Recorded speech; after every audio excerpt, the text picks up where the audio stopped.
Hello my dear student. आज हम लोग chapter 3 elements compounds and mixture के बारे में पढ़ेंगे। तो चलिए हम लोग देखते हैं कि क्या होता है elements, compounds and mixture. All the things that we see around us are made up of matter. तो हम लोग देखते हैं जितने भी चारों ओर की चीज़ों को जो देखते हैं वो किससे बना, यानी कि जो चीज़ें हैं वो क्या है, मैटर है कि नहीं।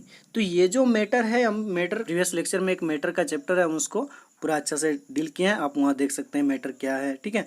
तो देखिए मैटर जो है वो 3 स्टेट को शो करता है कि नहीं, सॉलिड को, लिक्विड को और गैस को, ठीक है। जो किससे बना होता है, large number of tiny particle, यानी कि छोटे छोटे स्मॉल पार्टिकल से क्या होता है, मिलकर बना होता है वो क्या, मैटर है ना। अब मैटर को 3 स्टेट में एग्जिस्ट कर रहा है, सॉलिड में, लिक्विड में, गैस में, है कि नहीं।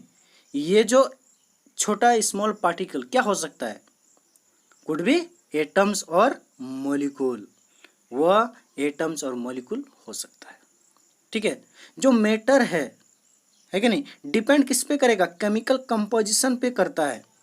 उसी के आधार पे हम लोग उसका क्या करते हैं, क्लासिफिकेशन करते हैं, किसमें, एलिमेंट्स में, कंपाउंड्स में और मिक्सचर में, ठीक है। तो ये सारे चीज़ों के बारे में हम लोग इस चैप्टर में डिटेल उसका स्टडी करेंगे, ठीक है। तो जो एलिमेंट होगा, कंपाउंड होगा, वह जो अगर only one kind of particle से अगर बना होगा, ठीक है, तो उसी को बोला जाता है प्योर सब्सटेंसेस। कोई भी अगर एलिमेंट है या कोई कंपाउंड है, अगर वह बना होता है ओनली वन काइंड, ठीक है, वो एक ही प्रकार का, तो उसमें किसी प्रकार का कोई अगर मिलावट नहीं है, तो वो क्या होगा, आपका प्योर सब्सटेंस होगा, ठीक है। I hope you got it. चलिए आगे देखते हैं। आगे क्या है, एलिमेंट। तो ए एलिमेंट के बारे में हम लोग को क्या करना है, जानना है। तो an element is a substance made of identical atoms, ठीक है। यानी कि जो क्या है, सब जो एलिमेंट होगा वो क्या, आइडेंटिकल एटम्स से क्या होता है, बना होता है, ठीक है। In element only one kind of atom और मॉलिक्यूल्स आर प्रेजेंट।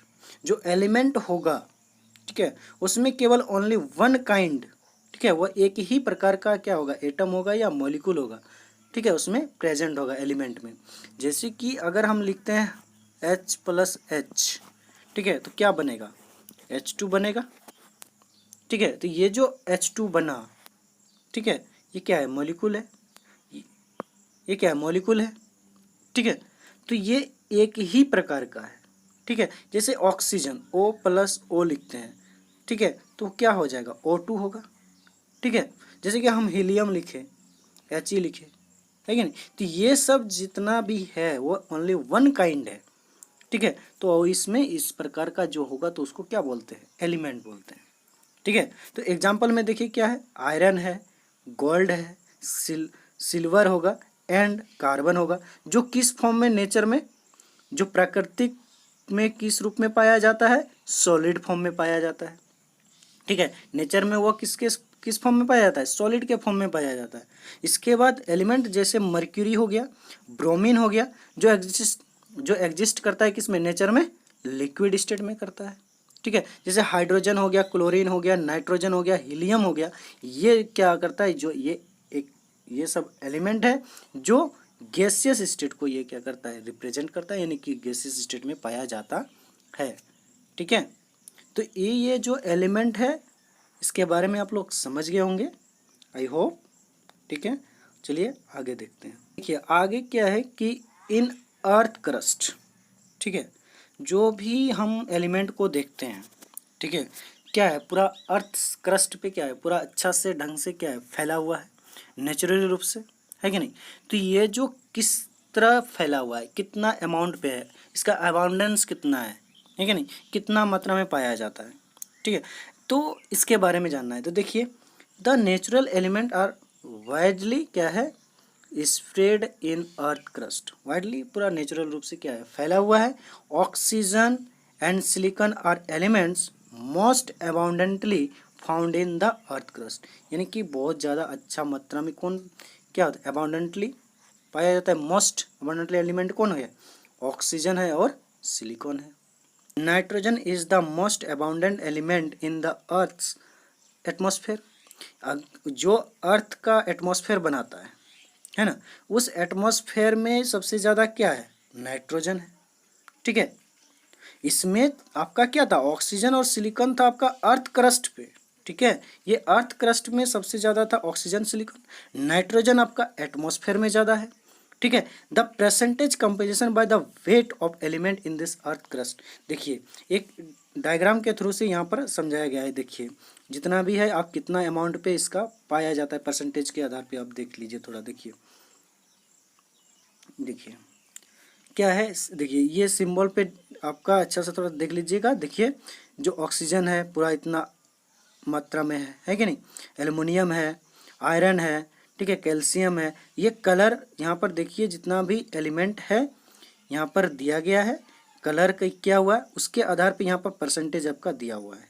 ठीक है, अब देख लीजिए सिलिकॉन है, देखिए 28 है कि नहीं, ऑक्सीजन है 46.5 है, एल्युमिनियम है, देखिए यहाँ एल्युमिनियम कहाँ पे, यहाँ देखिए है। ठीक है, आयरन देख लीजिए 5.1 है, कैल्शियम देखिए है, सोडियम है, पोटेशियम है, मैग्नीशियम है और अदर बहुत सारा है।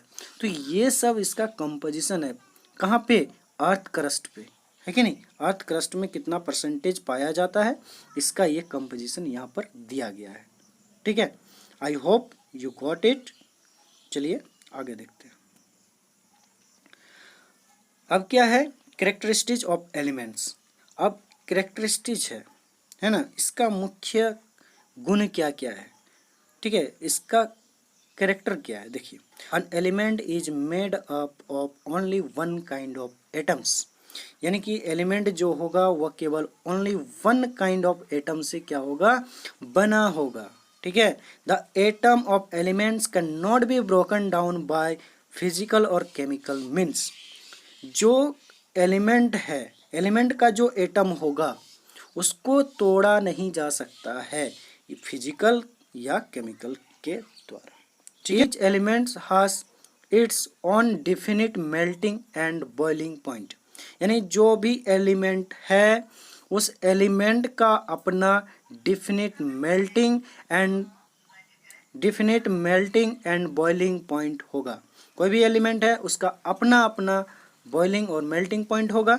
ठीक है, एलिमेंट का सिंबल क्या है, ठीक है, इसके बारे में हम लोग आगे लेक्चर में और अच्छा से पढ़ेंगे। ठीक है, I hope you got it. Thank you, bye.